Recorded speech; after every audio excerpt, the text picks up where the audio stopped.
건강한 사람들은 사실은 호르몬이 정상적으로 가동되고 있는 거죠. 자, 건강하다.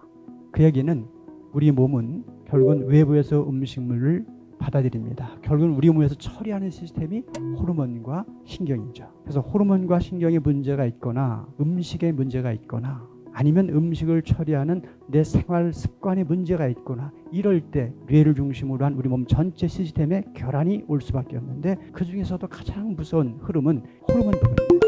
그런 면에서 우리가 건강한 분들은 호르몬계가 아주 안정적으로 되어가고 있는 입장에서 여성도 건강하면 호르몬은 반드시 정상으로 가동되게 돼 있다라고 하는 것을 우리가 이해를 하시면 좋겠어요. 자, 먼저 호르몬이 뭐냐? 자, 뇌의 명령을 받아서 우리 몸의 장기 등의 여러 가지 대사를 조절하고 생리현상을 조절하는 화학물질이다. 그 이야기는 뭐냐면 내 몸에 들어온 모든 영양소들을 세포로 안내하는 것도 호르몬이 하고 영양소를 받아들이는 그 세포나 그 조직 공장이 가동할 수 있도록 그 스위치를 켜는 것도 호르몬이 하고 자연 생태계 모든 것들을 내 몸과의 관계에서 조율하는 게 알고 보니까 뭐라고요? 뇌고 뇌를 통해서 결국 뭔가 이루어지게 하는 실질적인 메신저, 전령 같은 역할을 하는 게 호르몬이더라. 그런 개념에서 중요한 물질이라는 것을 우리가 알 수가 있는 거죠.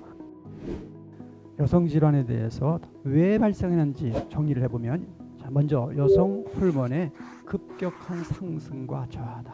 자, 호르몬은 많이 분비해도 적게 분비해도 문제가 되는 거죠. 그게 뭐겠어요? 불안한 환경에서 발생되는 현상이죠. 여러분들 부부가 싸우는 게 더 무서운 환경인가요? 말 안 하는 게 더 무서운 환경인가요? 말 안 하는 게 더 무서운 거죠. 모르는 사람은 아무도 없습니다.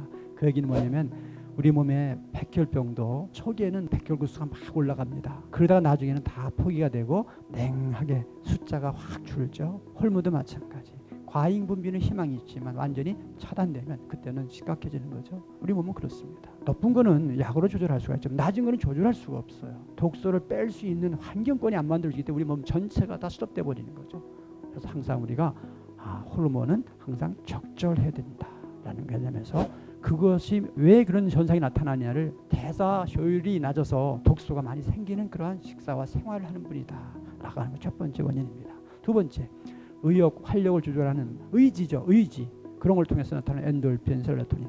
영양소로 인한 호르몬 생성과 더불어서 내 마음의 의지. 뭐입니까? 아침에 눈 뜨면서 뇌 충격이 사람을 활력 있게 끌고 나갈 수도 있고 그냥 힘 빠진 삶이 될 수도 있고 그렇죠. 그 다음에 이제 또 이 자궁을 수축시키는 이 프로스타글란딘이라고 하는 이 화학물질은 혈관을 확장을 시키고 다양한 우리 몸이 안 좋을 때 막 열어요. 그러니까 여러분들이 그 몸이 안 좋을 때는 이 프로스타글란딘 같은 게 확 올라가면서 막 열나면서 막 혈관이 뚫리고 그래요. 그러니까 우리 환자들을 만나보면 처음에 섭생 시작했을 때 어떤 일이 벌어져요? 안 좋았던 부위가 막 욱신거리고 막 열나고 막 뜨거워요. 그러면 아야야 하면서 뻥, 아야야 하면서 뻥 이런 얘기를 해요. 환자분들이 와서. 그 얘기는 바로 뭐냐? 프로스타글란딘 같은 물질이 분비되면서 막 이렇게 확 올라갑니다.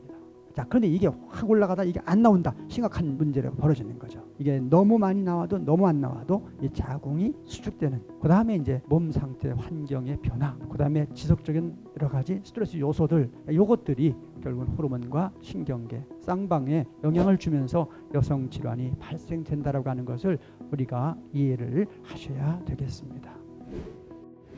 자, 부부관계를 잘 안 갖는 분들 어떤 일이 벌어져요?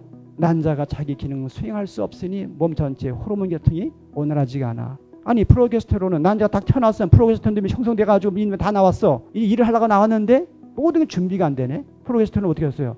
자기의 존재감이 어떻게 되겠어요? 상실이야.